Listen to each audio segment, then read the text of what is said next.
My fellow Americans, you deserve the truth, and I know you can handle it. My name is Jonna Mendez, and I was chief of disguise at the CIA.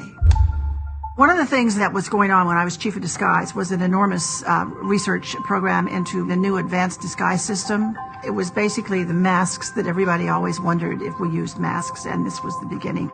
This is a series of photographs of when I met George H.W. Bush in the Oval Office and revealed to him that I was briefing him wearing a mask.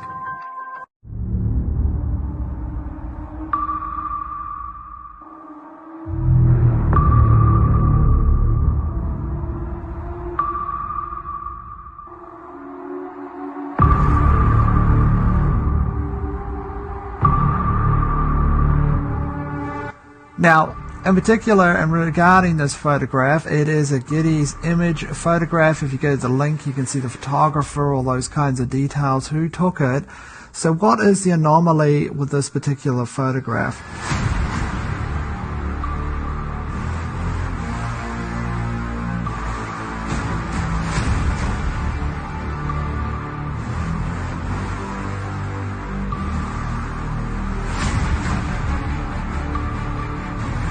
Do you have any people paid by the CIA who are working for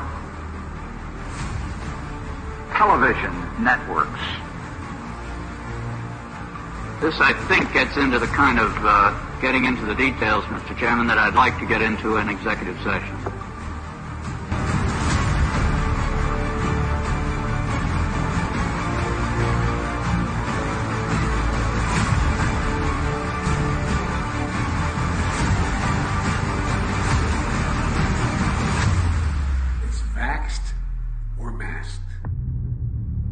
It was a big challenge to come up with something that finally actually animated and worked to really fool a person, but we did.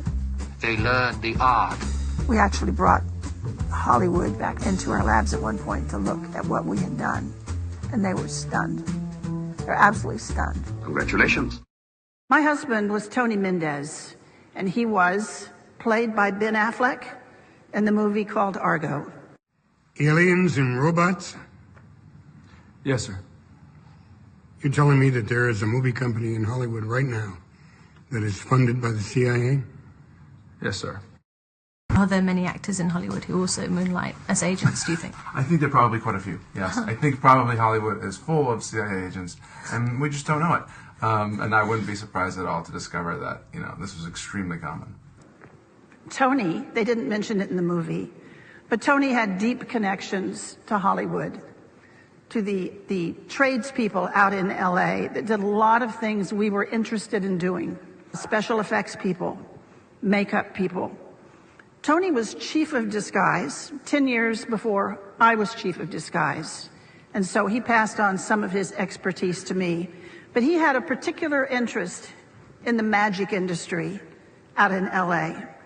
Not so much the magicians on the stage, but the people that were working behind the scenes to make that magic happen.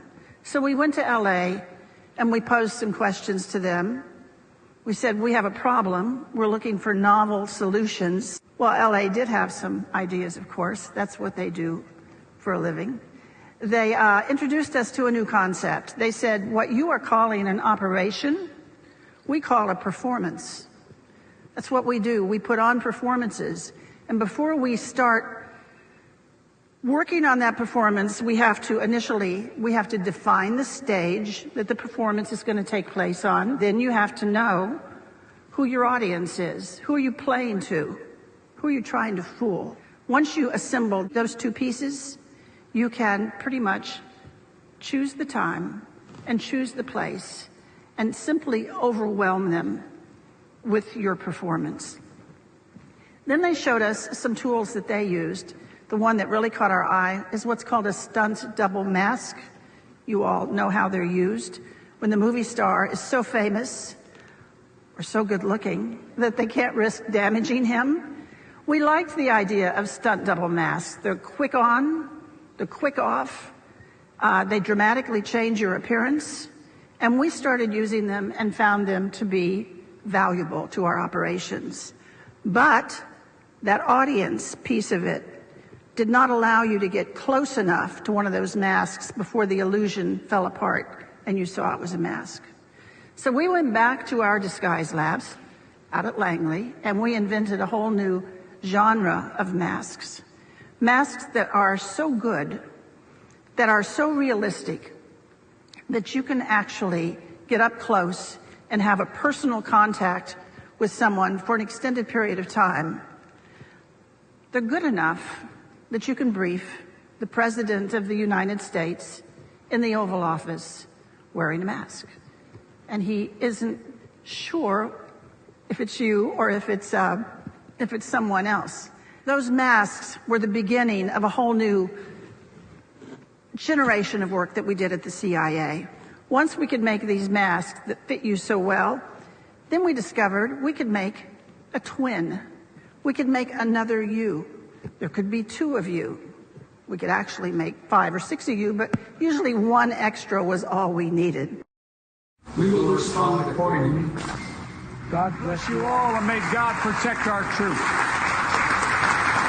But that's only the tip of the iceberg. As longtime CIA lawyer John Rizzo tells it, the relationship between the spy agency and La La Land is quite cozy. In his new book, Company Men, Rizzo says that actors, producers, and other movie-making power players were always happy to help out the CIA in any way they could. You work for the very enemy you thought you were fighting. It's impossible. And tell me why you've never been to Langley. You've been lied to. All lower-level Asians have been lied to. I am trying to help you here. So you're saying I'm working for the enemy? And that you are the enemy? Sydney, this is your last chance. You have to go.